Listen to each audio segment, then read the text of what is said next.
오늘 우리 함께 은혜 나눌 말씀은 마가복음 7장입니다. 신약성경 마가복음 7장 24절에서 30절입니다. 신약성경 마가복음 7장 24절로 30절 제가 봉독해 드리겠습니다. 예수께서 일어나사 거기를 떠나 두로 지방으로 가서 한 집에 들어가 아무도 모르게 하시려 하나 숨길 수 없더라. 이에 더러운 귀신 들린 어린 딸을 둔 한 여자가 예수의 소문을 듣고 곧 와서 그 발 아래에 엎드리니 그 여자는 헬라인이요 수로보니게 족속이라. 자기 딸에게서 귀신 쫓아내 주시기를 간구하거늘 예수께서 이르시되 자녀로 먼저 배불리 먹게 할지니 자녀의 떡을 취하여 개들에게 던짐이 마땅치 아니하니라. 여자가 대답하여 이르되 주여 옳소이다마는 상아리 개들도 아이들이 먹던 부스러기를 먹나이다. 예수께서 이르시되 이 말을 하였으니 돌아가라. 귀신이 내 딸에게서 나갔느니라 하시매 여자가 집에 돌아가 본즉 아이가 침상에 누웠고 귀신이 나갔더라. 아멘. 할렐루야. 주일 예배 나오신 여러분들 주님 이름으로 환영하고 축복합니다. 옆에 분들과 한번 인사하시겠습니다. 참 잘 오셨습니다. 참 잘 오셨습니다. 만나서 반갑습니다. 저는 오늘 봉독해드린 마가복음 7장 24절 이하를 통해서 부스러기 은혜를 주소서 이와 같은 제목으로 말씀을 전하겠습니다. 성령께서 우리 모두에게 큰 은혜 더해 주시기를 바랍니다.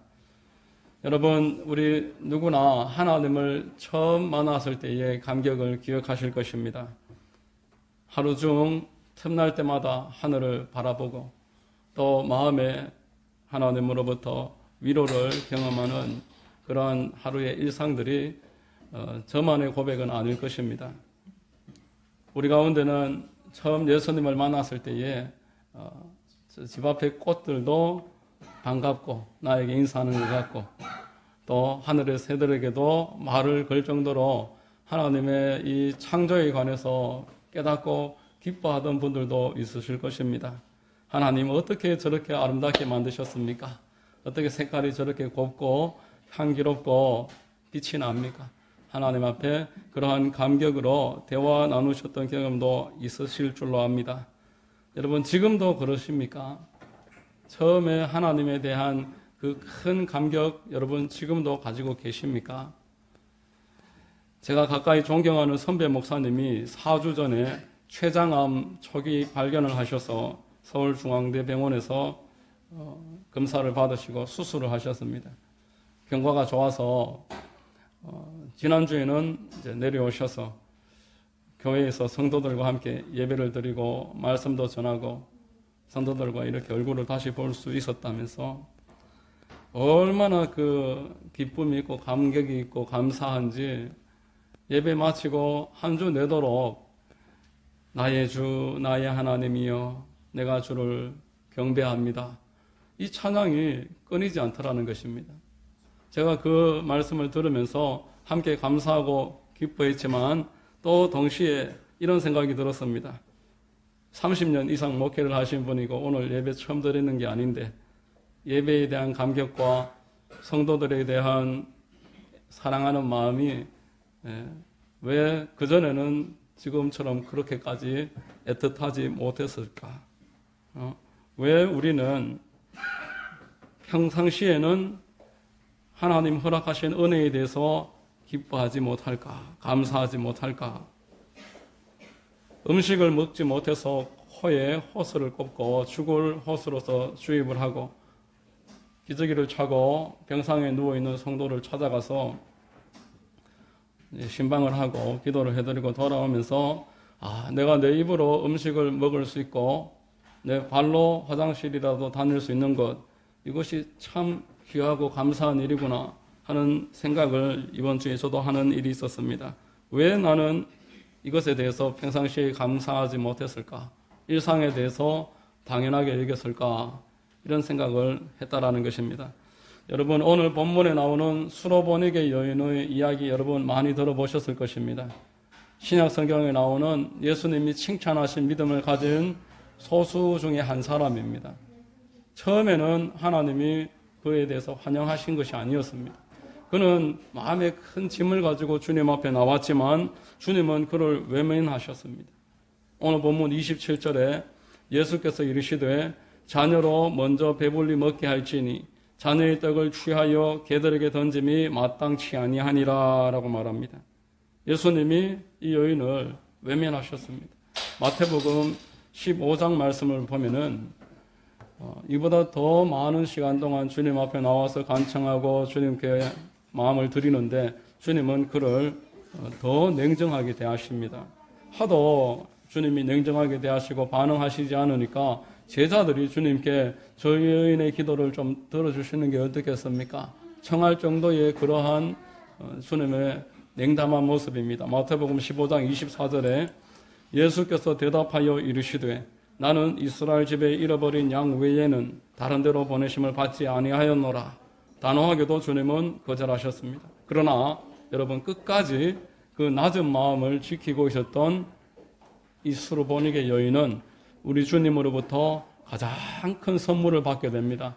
하나님이 그를 칭찬하시고 그의 믿음을 후세에다가 보여주시고 그는 주님으로부터 믿음 있는 사람으로서 그 응답 또한 얻게 되는 것입니다. 여러분 똑같은 장소에 똑같은 말씀을 듣고 똑같이 예배를 드리지만 사람에 따라서 은혜는 그때마다 다른 것입니다. 이를 통해서 우리가 알 수 있는 것은 은혜는 내가 받을 준비가 되어 있고 은혜 받을 만한 마음을 가지고 있을 때 은혜의 그 양이 달라진다라는 것입니다.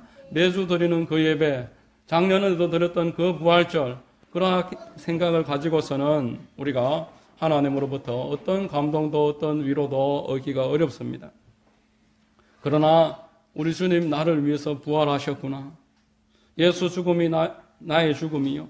예수 부활이 곧 나의 부활이고 내가 이제 우리 주님으로부터 의롭다 하심을 받아 하나님께 감사하는 마음으로 내가 이런 복을 받았다라는 마음으로 주님 앞에 준비된 마음으로 나왔을 때 우리는 이 예배를 통해서 하나님의 음성을 듣게 되고 하나님의 위로를 경험하게 될 것입니다.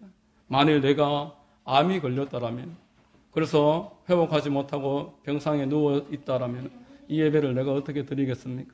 나와 같은 연배의 사람들 중에는 이미 이 땅 가운데서 여러 이유로 앞으로 예배를 드릴 수 없는 처지에 있는 분들도 얼마든지 있을 수 있는데 내가 얼마나 은혜 받은 사람인가?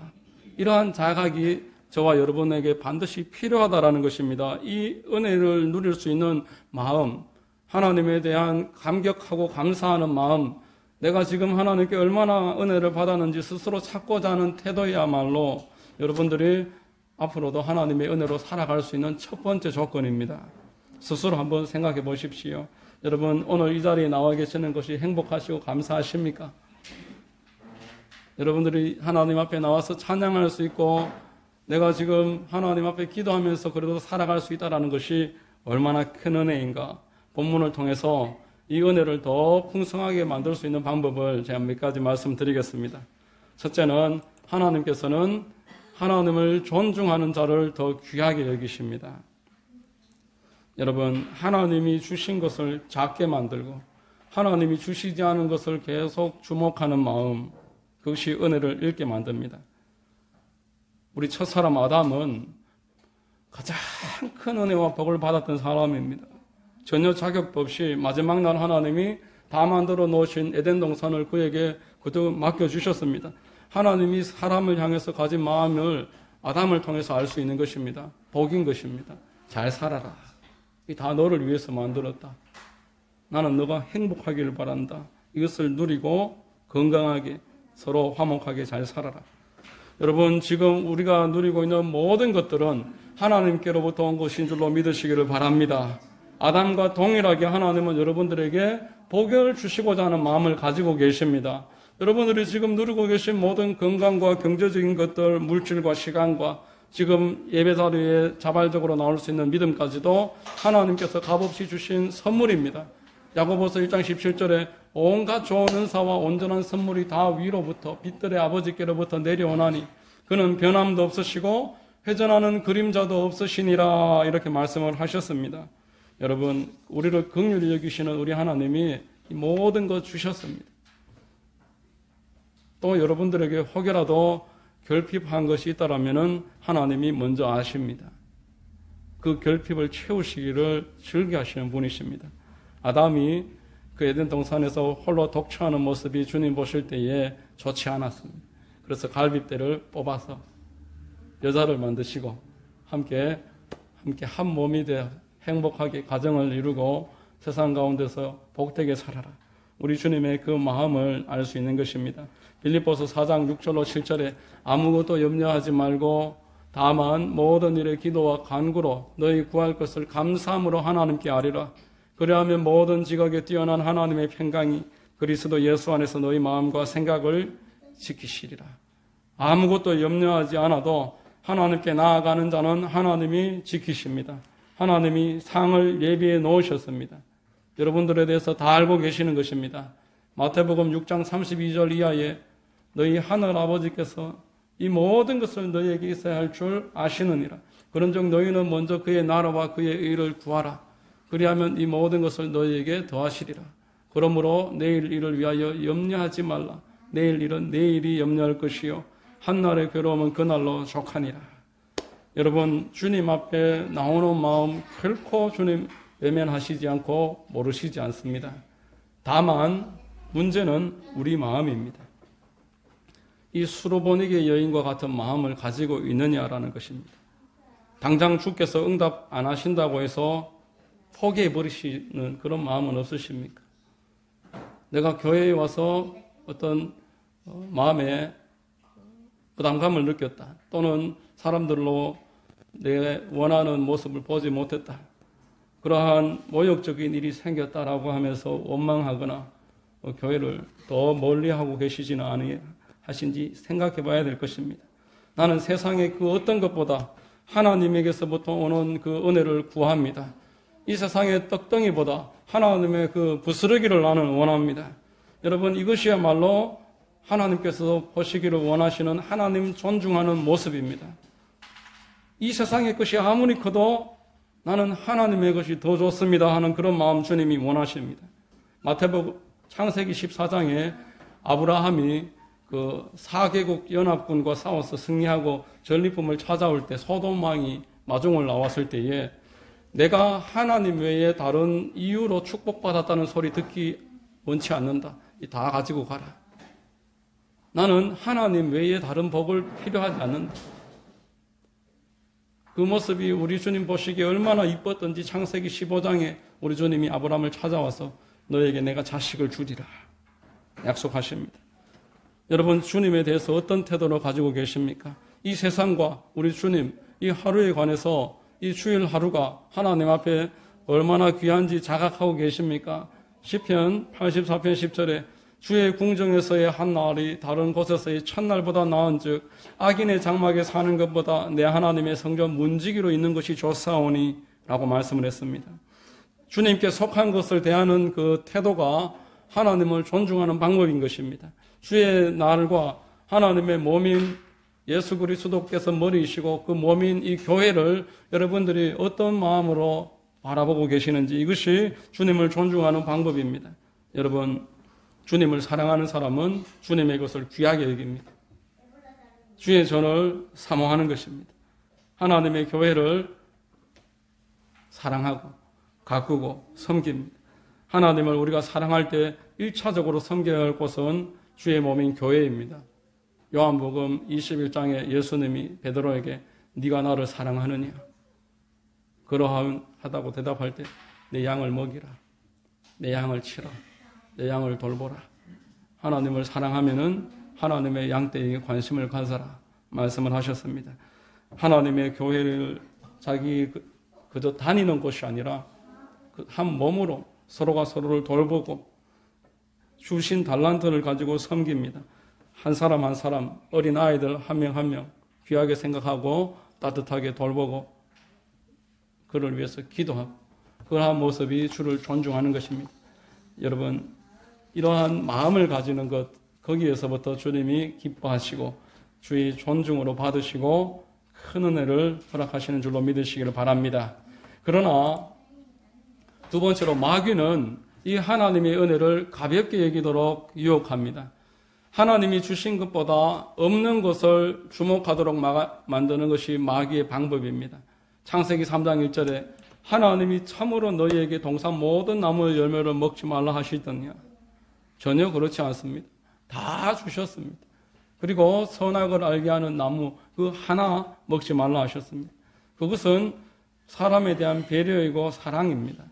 하나님의 절대 주권을 인정하지 못하는 곳은 형통할 수가 없습니다. 방종으로 치닫습니다. 하나님을 섬기지 않는 개인이고 가정이고 사회고 그 안에서 형통은 없고 타락으로 치닫는 것입니다. 하나님 앞에 죄를 지어서 불순종했던 아담과 하와는 에덴 동산에서 쫓겨났습니다. 에덴 동산에서 쫓겨나서 하나님으로부터 단절되었다라고 창세기 3장 23절 24절에서 말씀을 합니다. 하나님이 계시지 않는 곳은 태양이 없는 세상보다 더 비참한 결과가 나옵니다. 여러분, 창세기 4장에 그 사람들은 제일 먼저 형제간에 서로 죽이는 일을 합니다. 가인이 아벨을 죽였습니다. 사람이 형제간에 서로 죽일 정도면은 다른 것들은 보나 마나 할 것입니다. 그 이후에 하나님은 홍수로서 세상을 심판하실 수밖에 없었습니다. 하나님은 차마 눈뜨고 볼 수 없는 하나님을 등지고 하나님을 없다라고 생각하면서 자기를 위해서 살아가는 사람들의 그 비참한 환경 가운데서 심판을 하시고 하나님의 은혜 가운데서 새롭게 시작하시는데 이제 아브라함과 롯이 이제 등장을 합니다. 그 두 사람이 함께 하나님을 따라 나섰지만 서로 양떼가 많아지고 목자들끼리 서로 다퉈서 헤어질 때 롯은 하나님이 계시지 않는 곳, 소돔과 고모라, 사람의 평판과 사람들의 그 화려함과 많은 세상에 유익 있는 곳을 하나님께 여쭙지 않고 하나님의 뜻을 묻지 않고 선택해서 갔습니다. 그 결과는 비참했습니다. 롯은 모든 재산을 잃어버립니다. 그 안에는 소금 기둥이 되었습니다. 두 딸과 함께 롯은 자녀를 낳는 수치를 범합니다. 여러분, 지금도 마찬가지입니다. 마귀는 하나님 없이 살아라, 자유롭게 네가 원하는 대로 하고 살아라고 유혹합니다. 예수님에게 이 돌로 떡 만들어 먹어라. 예수님에게 저 높은 곳에서 뛰어내려라. 사람 천사가 받침으로 너는 인정받을 것이다. 나에게 절을 해라. 천하만국을 너에게 주리라. 너 스스로를 위해서 살아라 라고 말하는 것입니다. 하나님 없이 살아라. 하나님 없는 세상의 결과가 지금 이 세상인 것입니다. 이사야서 53장 그 말씀 가운데서 다 양같아서 그릇 행하여 각기 제 길로 갔거늘, 그렇게 각기 제가 원하는 대로 살아가는 이 세상 모두가 하나님이니 하나님끼리 모여서 어떻게 연합하겠습니까? 남편도 내가 하나님, 아내도 내가 하나님, 자녀도 내가 하나님, 어느 단체에 어느 곳을 가도 하나님들끼리 모여서 연합될 수도 없고 화목할 수가 없는 것입니다. 하나님을 존중하는 것이 우리를 지킵니다. 하나님을 존중하는 그 단체가 하나님으로부터 은혜와 보호를 받습니다. 하나님을 존중하는 것을 포기하는 순간 마귀의 공격의 대상이 되는 것입니다. 여러분, 하나님 존중하는 것만이 살 길임을 기억하시기를 바랍니다. 이 수르보니게 여인은 자기 자신에게 이 개라고 말씀하시는 주님의 말씀을 듣고 내심 놀랐을 것입니다. 이분이 얼마 전까지 산상수훈에서 왼뺨을 치면은 오른뺨을 돌려대라, 겉옷을 달라 하면은 속옷까지 벗어 주어라, 오리를 가자고 하면 십리를 가자고 하라, 그렇게 했던 그분 맞나? 이분께 지금 나왔던 모든 사람들은 은혜를 받고 긍휼을 받고 회복을 경험을 한다는 이야기를 들었는데 이분이 나에게 왜 이러실까? 여러분, 나의 응답이 더딜 때, 내가 원하는 대로 일이 되지 않을 때, 이때야말로 한 번 더 하나님을 존중할 수 있는 기회가 되는 줄로 믿으시기를 바랍니다. 수르보니게 여인은 여기에서 한 번 더 하나님을 존중해 드렸습니다. 그가 여태까지 회자되고 있는 이유가 그 이유인 것입니다. 28절에 여자가 대답하여 이르되 주여 옳소이다마는 상아리 개들도 아이들이 먹던 부스러기를 먹나이다. 우리 주님은 이 말을 듣기를 원하셨던 것입니다. 하나님을 존중하는 사람이 드문 이 세상에서 한 모델로 세워서 하나님 존중하는 사람을 어떤 은혜와 복으로 하나님이 인도하시는지를 이 여인을 통해서 보여주시기 원하셨습니다. 우리 주님은 곧장 그에게 이렇게 대답하셨습니다. 29절에 예수께서 이르시되 이 말을 하였으니 돌아가라.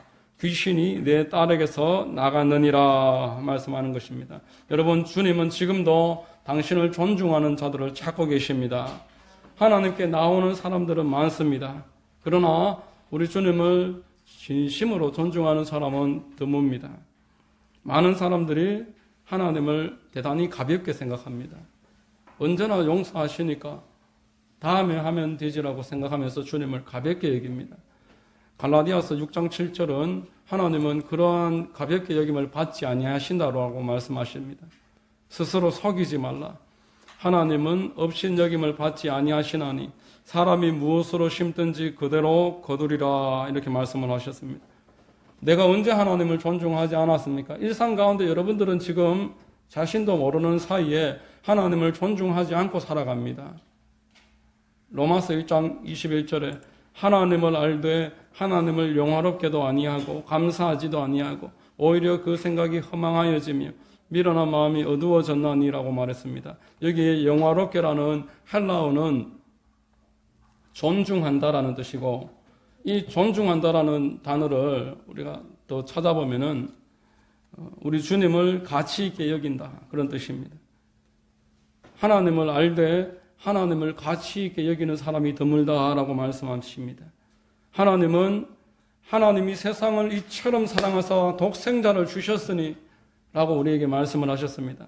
요한복음 15장에는 친구를 위해서 목숨을 주는 것보다 더 큰 사랑이 없나니 우리를 사랑하신다라고 계속 말씀하시는 겁니다.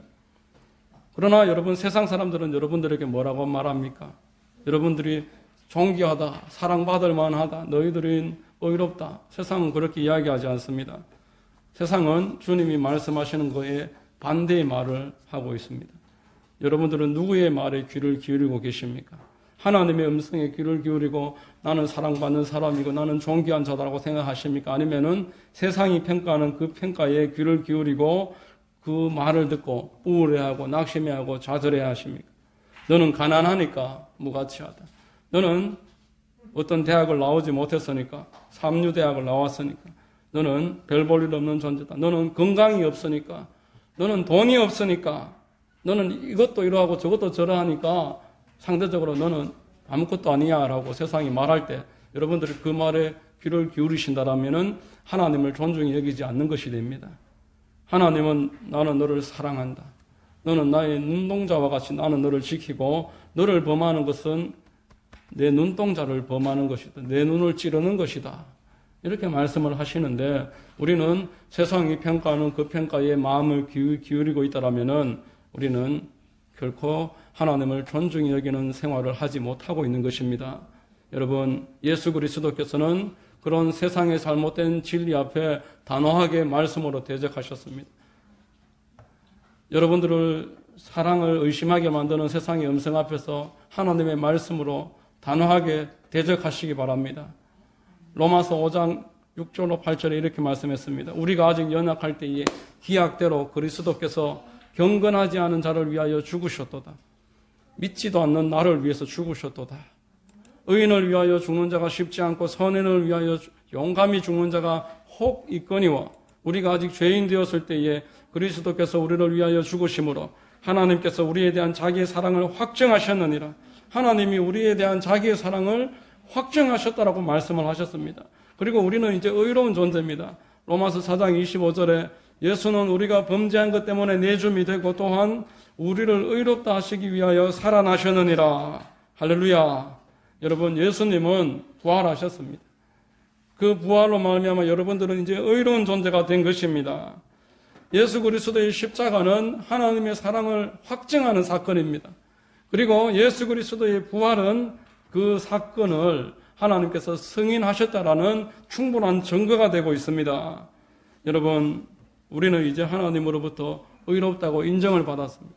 세상은 이것을 깎아내릴 수가 없습니다. 그러나 여러분들은 주의 그 말씀을 존중해야 되는 역할이 남아있는 것입니다. 그 말씀을 얼마나 내가 인정을 하고 존중을 하느냐가 하나님을 높이는 모습이 되는 것입니다. 여러분, 오늘 본문에 수로 번역의 여인은 충분히 모욕당하는 그런 상황이었습니다. 그러나 이 상황은 진리가 아닌 것입니다. 하나님은 사랑이시고 그를 찾는 자들에게는 상이 예비되어 있음이 진리인 것입니다. 그러므로 우리는 하나님으로부터 은혜 받을 것을 믿고 하나님이 주시는 부스러기가 세상에 있는 떡 덩어리보다 더 귀함을 날마다 마음으로 선포를 하면서 주님을 영화롭게 하고 주님을 존중하면은 하나님이 영광 받으시고 하나님은 당신을 영화롭게 한 자들을 반드시 버려두시지 않습니다. 당신을 존중하고 영화롭게 한 사람은 하나님도 존중하시고 영화롭게 하십니다. 여러분, 오늘 본문의 수로 번역의 여인이 그 증거입니다. 주를 존중했을 때 주님이 그를 높여주셨습니다. 이방인이지만 칭찬하시고 믿음의 모델로 삼으셨습니다. 모든 사람들에게 화자되도록 높여주셨습니다. 여러분, 주님 존중하고 계십니까? 어디에 귀를 기울이는 것으로 그것을 알 수가 있습니다. 세상의 말에 귀를 기울이고 마음이 우울해하고 낙담하고 불안해하고 있다면, 세상에 내가 없는 것을 주목하면서 내 마음이 좌절하고 있다면 주님을 존중하지 않고 있는 것입니다. 그러나 누가 나에게 뭐라고 해도, 누가 나에게 대해서 어떤 평가를 내려도 나는 우리 주 예수 그리스도께서 나를 이처럼 사랑하셔서 십자가에 못 박히셨음을 마음으로 인정을 하고 입으로 고백을 할 때 이것이야말로 하나님을 존중하는 출발이 되는 것입니다. 나는 이러한 사람이다. 스스로 마귀를 대적하시기 바랍니다. 옆에 있는 사람들 중에 여러분들에게 손가락질하고 무시하고 여러분들을 좌절시키려고 할 때 수용하지 마십시오. 그것은 주님을 부끄럽게 하는 행동이 되는 것입니다. 여러분들의 자녀가 세상에 나아가서 기죽고 눈치 보고 눈물 흘리고 말하지 못하고 있을 때에 여러분들 마음이 어떠합니까? 이와 동일한 것입니다. 내가 너를 사랑한다. 내가 너와 함께 있다. 신명기 31장 6절에 너는 강하고 담대하라. 두려워하지 말라. 그들 앞에서 떨지 말라. 이는 내 하나님 야훼 내가 너와 함께 있다. 이렇게 말씀하셨습니다. 여러분들이 자녀들이 세상에 나가서 하나님의 사랑, 내 부모님이 나와 함께 계시고 나를 사랑하시고 보호하신다라는 이 사랑으로 말미암아서 자신 있게 기죽지 않고 정정당당하게 그렇게 살아갈 때에 기뻐하듯이 우리 주님은 그러한 존중을 받기를 원하십니다. 여러분, 이 존중의 주님을 높여드리면서 하나님의 그 사랑을 마음으로 깊이 깨닫는 그런 은혜가 있게 되시기를 바랍니다. 그리고 하나님의 몸된 교회, 이 건물을 말하는 것이 아니라 성도들 한 분 한 분을 귀하게 생각하고 서로를 아껴주시고 그것이 여러분들이 하나님을 존중히 여기는 방법입니다. 나보다 조금이라도 부족하다 싶으면은 더 따뜻하게 대하시고 더 사랑으로 품어주시고 그를 섬길 때에 하나님은 존중받으시는 겁니다. 그것이 여러분들이 하나님을 존중히 여기는 방법임을 꼭 기억하시고 이 한 주도 승리하시기를 예수의 이름으로 축원드립니다. 기도하겠습니다. 하나님 감사합니다. 말씀을 통해서 하나님을 존중히 여기는 수로 번역의 여인의 모습을 통해서 누가 뭐라고 해도 하나님의 사랑을 의심하지 않고 뒤로 물러서지 않고 담대하게 주님 앞에 머무르고 그 하나님을 의지할 때에 하나님이 붙잡아 주셨음을 다시 한번 깨닫습니다. 우리 또한 이 믿음의 자세를 가지고서 주님과 날마다 동행하고 승리하면서 살아갈 수 있도록 인도하여 주시옵소서. 예수님의 이름으로 기도드립니다.